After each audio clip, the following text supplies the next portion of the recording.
来这个寒流来，衫要安怎穿上会冻寒呢？有专家来建议，衫顶苍头式的穿法上介温暖。第一顶穿这个上介大身的穿卫生衣，搁来穿这个衫内底有毛的，上外口再来套一领会当挡风的外套。讲寒天安尼穿上妥当。 规身躯包甲目睭睭，帽仔吊好，手也插落地啊！唔惊低温，民众欢喜地合款晒舞影登卡翕相，也有来自新加坡朋友嘛来祝贺。刚好遇到这种天气，我们觉得上来很有机会，应该今天会下雪。然后又跟新加坡的朋友他们一起来，他们第一次感受到这么冷，真的很冷，很冷哦。 真侪人也期待讲，敢有机会看到落雪。气象署讲，今仔日到明仔透早，只要东部以北1500公尺以上的山区，有机会会出现结冰。是讲明仔温度又搁会小可搁回倒来，也毋过也是真寒。今仔日北台湾的体感温度大概是5度到9度，新竹县市的体感温度是2度到6度，南台湾体感的温度是7度到15度。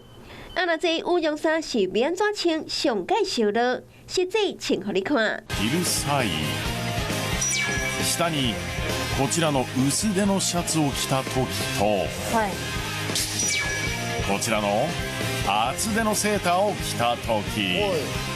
どちらがより体が暖かくなるのか？日本的节目邀请几个查某囡仔，分别穿薄衫、套一领羽绒衫，以及穿碰色衫、套羽绒衫。伫室温10度的所在，点30分钟。